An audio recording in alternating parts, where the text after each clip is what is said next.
पहली बातें इसमें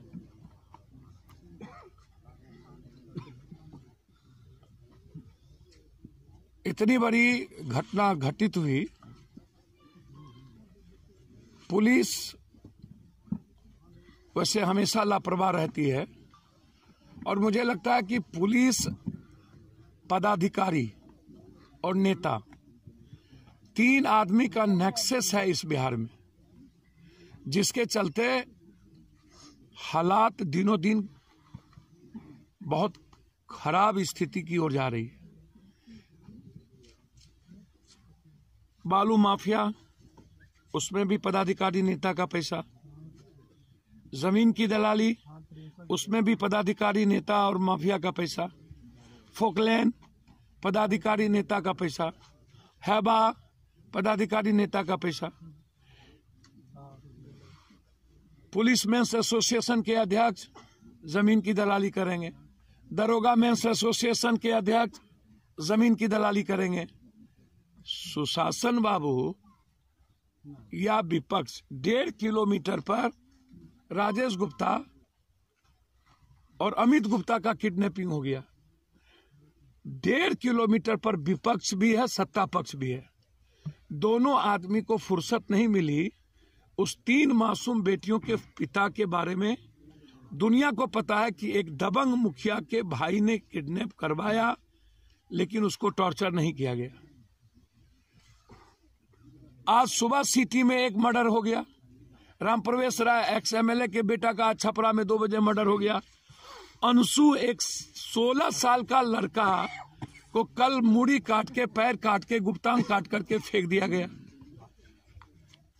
और एक ऐसी घटना घटित हुई इस पंचायत में, इस इलाके में। मुझे लगता है कि इस देश और प्रदेश के लिए 3-4 चीज अब कोई मतलब नहीं रह गया। एक, बलात्कार, नो इशू। ये सामाजिक बुराइयों का जड़ है और इसको समझ के खत्म हो जाता है। दूसरा, भ्रष्टाचार, no issue. Against corruption India, Arvind Kejriwal, और दुनिया का सबसे बेईमान मुख्यमंत्री हो गया, कोई इशू नहीं। तीसरा, अपराध, कोई इशू नहीं। तो जब समाज को सबसे तकलीफ देने वाला मुद्दा ही कोई इशू समाज के लिए नहीं बचा, तो न्याय कहां मिलेगा जरा आप बताइए। अपराध भी इशू नहीं, माफिया भी इशू नहीं, भ्रष्टाचार भी इशू नहीं, बलात्कार भी इशू नहीं, लोगों की जिंदगी छीन लो वो भी इशू नहीं। पार्टी को चलाता कौन है?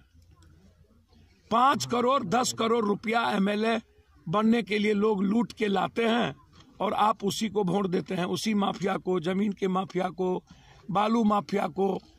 टिकट भी नेता उसी को देता है और जनता वोट भी उसी को देती है। ऐसे ही लोगों को चयन करती है। तो रोपिएगा बबूल, खाइएगा खजूर। ये अपराधी तय करता है वोट किसको देना है। तो नेता को लगता है वोट तो हमको कोई गरीब आदमी देता नहीं है, आम आदमी देता नहीं है। आम आदमी के लिए वो लूट कर पैसा रखता है और वो कमा करके वोट लेता है। अपराधी अपने दादागिरी और अपने जाति के दबंगई से जाति का वोट दिलाता है। तो समाज में सबसे अधिक महत्वपूर्ण आजकल अपराधी हो गए और माफिया हो गया। समाज के पढ़े लिखे अच्छे लोगों का अब कोई प्रासंगिकता नहीं बची है। जो सबसे बड़ा पैसा वाला माफिया, अपराधी, बलात्कारी, वो सबसे बड़ा लीडर। इस घटना में भी प्रशासन जल्दीबाजी में दिखाई होती। प्रशासन को चाहिए था कि वो जो मरे तो उसका फिंगरप्रिंट, आप उसकी फोटोग्राफी कराते। आज आप किसी को गिरफ्तार करिएगा तो उसकी फिंगरप्रिंट नहीं ले पाइएगा, तो आप तय कैसे करिएगा? कोई गवाह नहीं होगा तो तय कैसे कीजिएगा? और दूसरी बात जो मैं नहीं जान रहा हूं, लोगों का कहना है कि पोस्टमार्टम रिपोर्ट में बलात्कार नहीं आया। मुझको ऐसा नहीं लगता है कि रिपोर्ट आ गया होगा और उसमें बलात्कार नहीं है। अब उस बच्ची को मारने के पीछे बलात्कार के अलावे दूसरा कोई कारण नहीं हो सकता। इतना गरीब, ना किसी से लेना ना देना ना दुश्मनी, और एक बच्ची, और बच्ची भी उस परिस्थिति में मिला जो किसी माँ बाप के लिए, भाई के लिए और किसी समाज के लिए उससे कलंक कुछ नहीं हो सकता। तो उस परिस्थिति में यदि बच्ची मिला जहां कपड़े नहीं हो बदन पर, और तब पोस्टमार्टम रिपोर्ट, और फिर रात में ही जला देने के लिए पुलिस का दबाव हो, रात में पोस्टमार्टम, जब आम आदमी का पोस्टमार्टम नहीं होता है तो ऐसी क्या जरूरत पड़ गई कि बच्ची का पोस्टमार्टम रात्रि में किसके दबाव पर हुआ? कौन है इसके पीछे? और जल्दीबाजी क्या थी? और जब पोस्टमार्टम हो गया तो फिर यह प्रेशर क्यों था कि उसको वहीं जला दिया जाए? तो प्रशासन ने पूरे तरीके से इस केस को रफा दफा करने में या अपने गलती को छिपाने में कोई भी कसर बाकी नहीं रखा।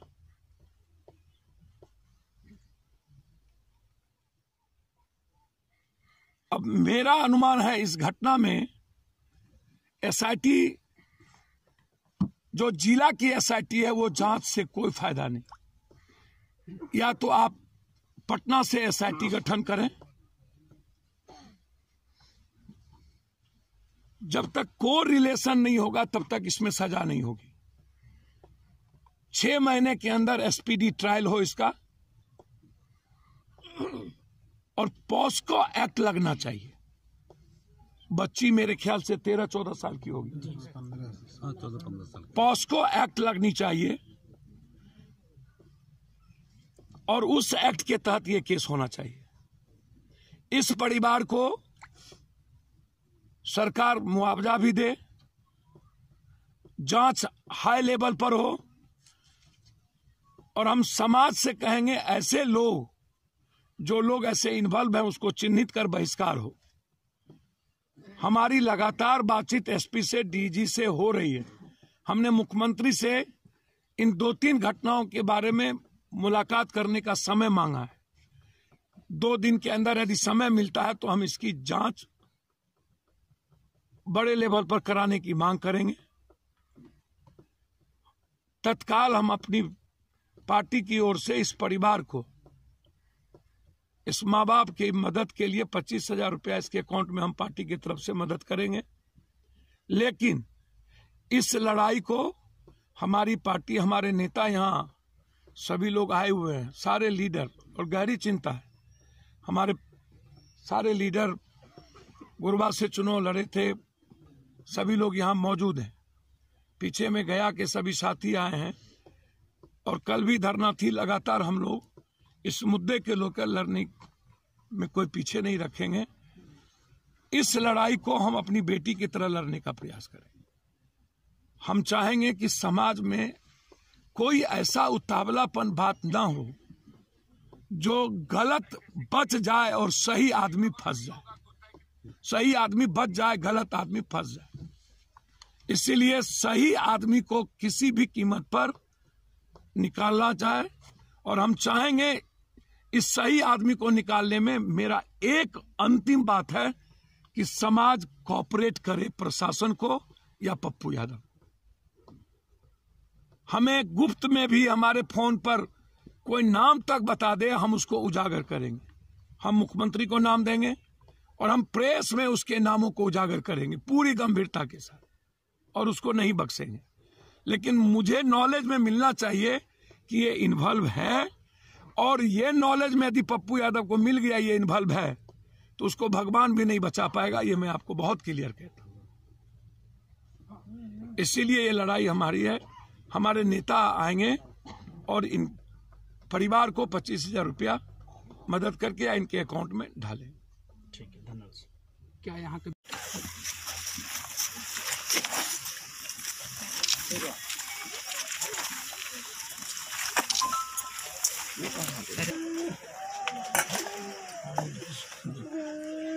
इधर माँ कहाँ ना भाई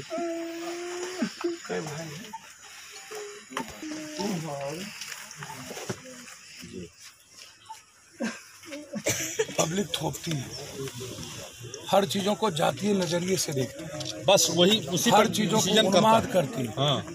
हर चीजों को एक घटना नहीं घटी थी सर, हम तो लाश और बलात्कार देखते देखते हमारा पूरा शरीर खून जहर हो चुका है, इतना देखे हैं हम। और आप लोग तय करते हैं जाति को। हाँ, कौन कौन लोग का है, नहीं कौन लोग आप लोग तय करते हैं इन गंदे लोगों को। रोपिएगा बबूल तो खाइएगा खजूर सर, पैसा लेके वोट दीजिएगा और इन गंदे लोगों को तय करिएगा। अपने फ्यूचर के बारे में ना, अपने बच्चों के फ्यूचर के बारे में सोचते हैं सर कोई आदमी? आपके बच्चों की फ्यूचर क्या है सर, कभी सोचिए ना सब लोग। ये दोस्त थोपिए नहीं सर किसी पर। सही बात। इकबाल समाप्त हो गया, सोसाइटी का आपका डर समाप्त हो गया, टीचर का डर समाप्त हो गया, गार्जियन का डर समाप्त हो गया। समाज में हम लोग के बाप दादा हुआ करते थे सर, 450 घोड़ा से चलता था। एक बार लक्ष्मी प्रसाद मंडल निकलते थे तो लोगों को लगता था कि ये पंचायती हो के ही रहेगा। अब तो आप जाते हैं पंचायती में तो आपके बारे में तो सोचता भी नहीं कि ये पंचायती हो पाएगा। 10 आदमी चले जाइए, क्योंकि वो तय है, उसको लगता है कि मछली भात खिला के भेज देना है, 2 पार्टी हो जाएगा।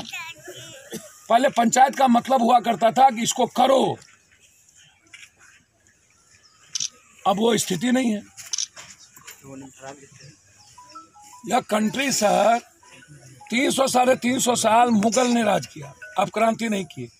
250 साल अंग्रेज ने राज किया, आप क्रांति नहीं की। और अब पॉलिटिशियन और चोर राज कर रहा है, पैसा वाला, आप कुछ नहीं करते हैं। कुछ लोग तथा कथित लोग इसी में कुछ अपना रास्ता बनाने के प्रयास नहीं, लगे कुछ रहते हैं, नहीं, उससे होता कुछ नहीं सर, होगा भी नहीं कुछ। सर रास्ता कोई नहीं बनाता है, कोई नेवर एट ऑल।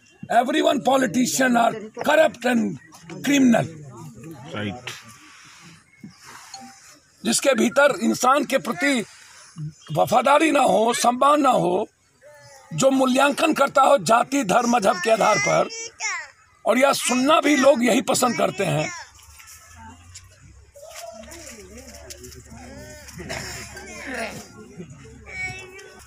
राइफल वाले को, बंदूक वाले को, जमीन वाले को, रियल एस्टेट वाले को, घर ढुक्का को।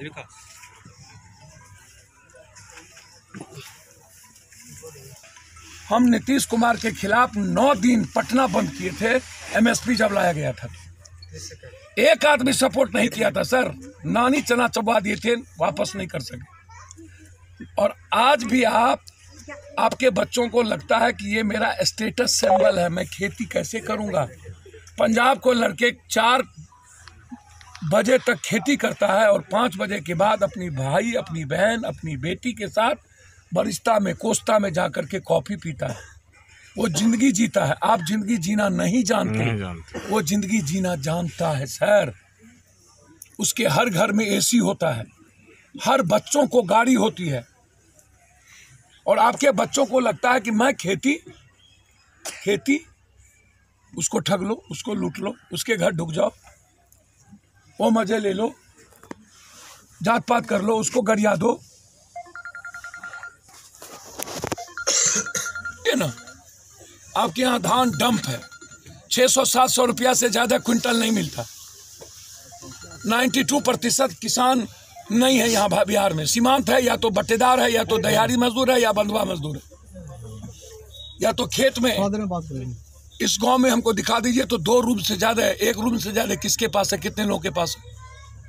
इसका बच्चा सोएगा, पति पत्नी सोएगा, बाप बेटा सोएगा, कि उसकी खेत में आकर के अपना अनाज रखेगा।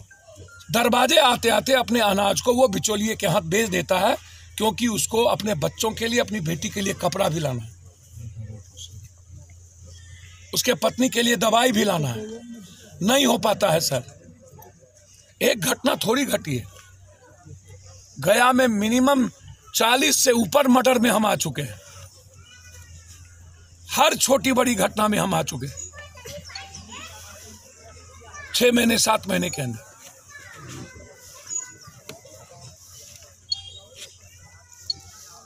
27 लाख लोगों को अकेले लेके आए, पूरे बिहार भारत के मजदूर को 16 करोड़ रुपया ट्रांसफर किए सबके अकाउंट में। और जो घर से नहीं निकला, उन बेईमान, उन गंदे आदमी को खचाखच आप लोगों ने जाति धर्म आधार पर आपने कुछ नहीं देखा कि आपका बच्चा सुरक्षित है कि नहीं, उसको रोजगार मिलेगा कि नहीं, उसकी जिंदगी चेंज होगी कि नहीं। आपकी पत्नी, आपकी बेटी, मेरी बहन, मेरी बेटी घर में कैद रहती है सर, अपने भाई के साथ। उसकी बहन नहीं निकल पाती, आपकी बेटी आपके साथ 2 घंटा टाइम स्पेंड नहीं कर पाती है सर। ये है बिहार सर, क्या करें। जमीर लोगों को जागे, इस बात को समझे, इस कोई सुरक्षित नहीं है सर। प्रश्न इस पर विचार करे सर। कोई गए तो उसकी बेटी हमको एक ही बात कहे, पापा को ला दीजिए। 3 बेटी। अभी अंशु के यहाँ गए थे, खाने के लिए माँ के पैसे नहीं था, उसके बेटे को कल मार दिया। कल दरभंगा गए थे, 40 करोड़ की डकैती दिन के 2 बजे कर लिया। ताज जिंदगी उसकी कमाई समाप्त हो गई। उसकी एक बेटी आत्महत्या करने के लिए फांसी लटका रही थी, कब जी के क्या करेंगे। उसके 4 बेटे हैं, तीनों भाई के। बेंगलोर से आ गया, बोला कि अब हम पढ़ने नहीं जाएंगे।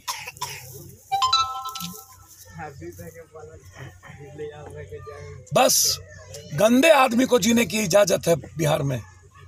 कॉमन मैन और मिडिल क्लास और आम आदमी को जीने की इजाजत नहीं है सर।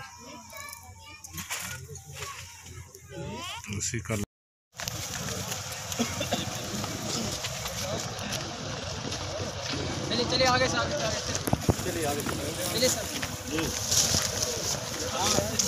हमारे ये हम पहले ही हम देखिएगा तो कैसे खत्म होने के बाद फिर एक्टिव में कल दरभंगा में थे, जहाँ 40 करोड़ की डकैती हुई। अभी हम अंशु के यहाँ थे, जहाँ मार 92% लोग बाहर चले जाते हैं। यहाँ लड़ाई बढ़ नहीं पाती है, कहीं धान है, कहीं मक्खन। करो दूर से लीजिए ना, बैठिए सर।